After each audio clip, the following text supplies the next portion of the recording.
MS access full course में मैं आप सबको खुशामदीद कहता हूं। और प्रीवियस क्लास में हमने कुछ अरेंजमेंट के बारे में पढ़ा था, कुछ अरेंजमेंट्स की थी। आज की क्लास में मज़ीद और हम ये काम करने वाले हैं।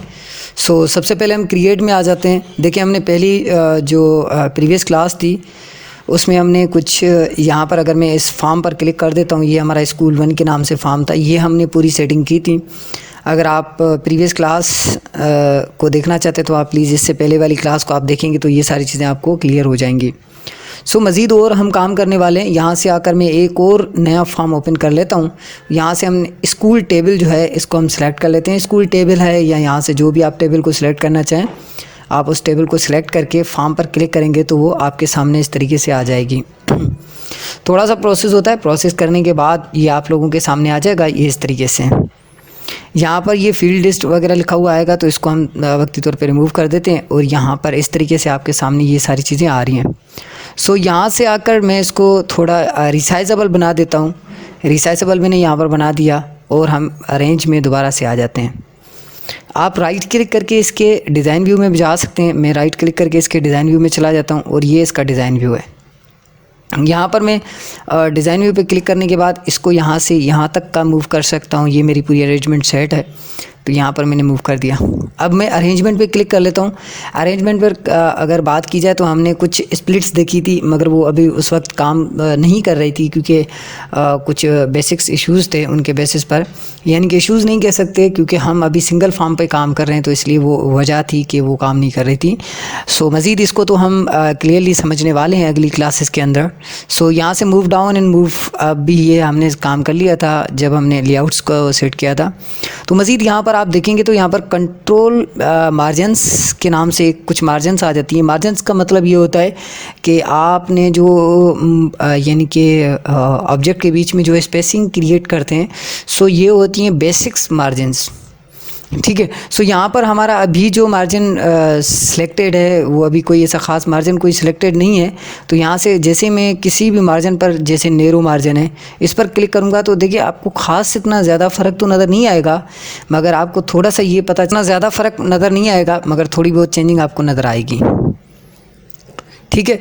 यहाँ से आकर हम कंट्रोल मार्जिन पे क्लिक करते हैं और कोई और मार्जिन अप्लाई करते हैं, जैसे कि मीडियम है तो आप थोड़ा सा देखेंगे थोड़ी सी चेंजिंग नज़र आ रही है आप लोगों को। और यहाँ से आकर वाइड है तो थोड़ी सी और चेंजिंग, जैसे कि अब टेक्स्ट को जो है बिल्कुल वाइडली यानी कि उसके स्ट्रोक में अंदर आ गई है। तो ये थोड़ी सी चेंजिंग्स होती हैं जो बहरहाल हमारे किसी इतना ज़्यादा काम तो नहीं आती, मगर हम जब ज़्यादा बहुत बड़े प्रोजेक्ट्स के ऊपर काम कर रहे होते हैं तो वहाँ पर ये हमारे इस्तेमाल में आ जाती हैं।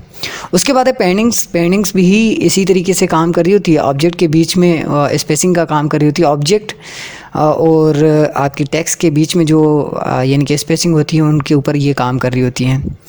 ठीक है। यहाँ से मीडियम करेंगे तो मीडियम टाइप हो जाएगा। देखिए यहाँ पर ये जो ऑब्जेक्ट है इनके बीच में कुछ स्पेसिंग आ रही है।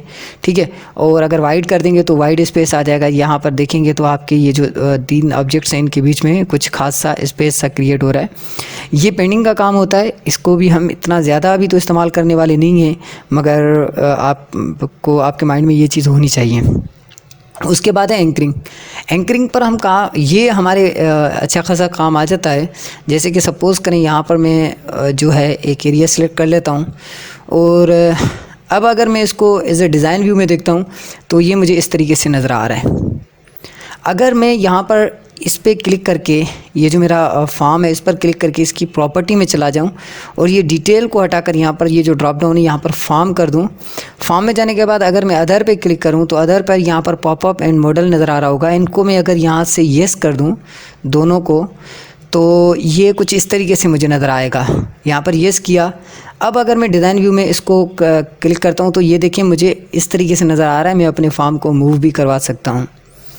अब अगर मैं इसको फुल साइज़ में देखना चाहूँ तो ये मुझे इस तरीके से फुल साइज़ में मुझे पूरा पेज मिलेगा, जो आगे चलकर मज़ीद और क्लासेस के अंदर हम इसको बिल्कुल क्लियरली डिफ़ाइन करने वाले हैं। मगर यहाँ पर करना क्या है, एंकरिंग का काम क्या है वो मैं आप लोगों को बता देता हूँ। जैसे कि यहाँ पर मैं क्लिक करता हूँ और अरेंज में आ जाते हैं और एंकर्स पर क्लिक कर लेते हैं और यहाँ से आकर मैं स्ट्रेच कर लेता हूँ। कौन सा स्ट्रेच करता हूँ, एक क्रॉस टॉप कर लेता हूँ या टॉप टू राइट कर लेते हैं हम।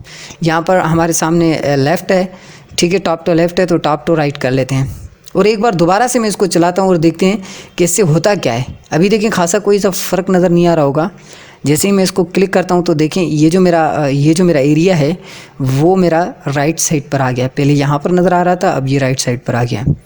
तो ये काम है एंकरिंग का कि आप किसी भी एरिया के अंदर आप इसको एज आ एंकर के तौर पे रख दें, ठीक है, तो वो उसी हिसाब से काम करना शुरू कर देगा। जैसे कि यहाँ पर मैं क्लिक कर दूँ और यहाँ पर आकर यानी कि मैं राइट बॉटम पर क्लिक कर दूँ तो ये जो है आपका नीचे की तरफ आपको नज़र आएगा। यहाँ पर क्लिक कर देते हैं तो देखिए यहाँ पर ये आपको यहाँ पर ऑब्जेक्ट नज़र आ रहा है। सो ये काम था हमारा यानी कि एंकरिंग का। अगर मैं क्लिक करूं दोबारा से अरेंज में आ जाऊं और यहाँ पर आकर स्ट्रेच कर दूं, स्ट्रेच स्टॉप कर दूं, तो अब देखें अब क्या होता है।